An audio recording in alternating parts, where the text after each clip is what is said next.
But what I wanted to do first was, well, I'm Andrea, and I'm a director of education with Christina. And I wanted to introduce our guest today, who is doing our QPR training. And basically the purpose of this is just to kind of get you exposed to information and give you a skill set to help with suicide prevention. So our guest is Jason Paget. He is an addiction service program director, and he's a part of the quick response team with Phoenix Recovery Solutions. So he's going to be sharing his screen and giving us some useful information that we can apply, and hopefully we won't have to use, but yeah, that's what's going to happen today. So Jason, feel free to take it away. All right, thank you. Thank you all for having me today. I'm gonna do this kind of in 3 parts. We're gonna go through a PowerPoint that does talk about what QPR is, which is question, persuade, and refer.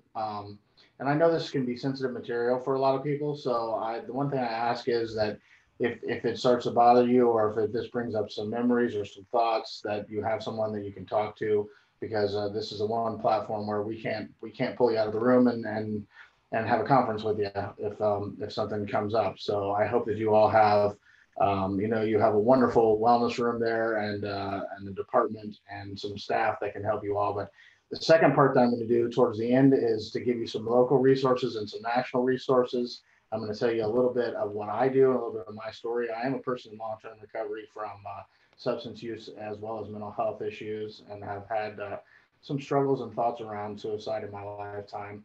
And then the third part is just going to be a little bit of question and answer. So we're going to keep it really informal tonight. We'll zip through the PowerPoint first. I'm going to share my screen here real quick, and then we'll take it from there. Okay, sound fair?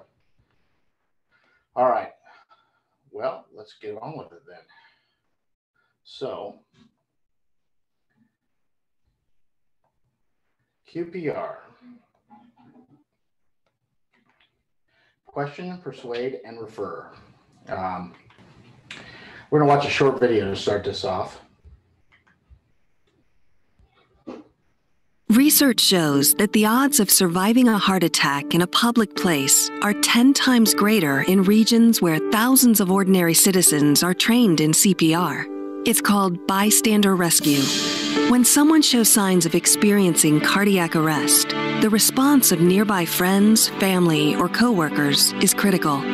The effective use of CPR doubles or triples one's chances of surviving a heart attack.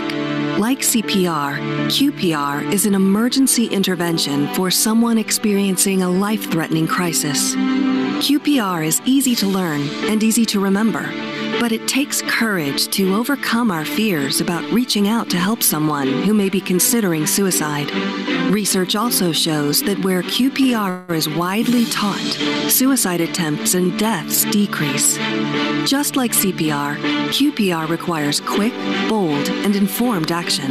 Because suicide, like heart attacks, remains a rare event, we must train hundreds to save one, thousands to save hundreds, and millions to save thousands. There is an old Welsh saying, "No great misery goes unspoken." When we have a toothache, we tell people.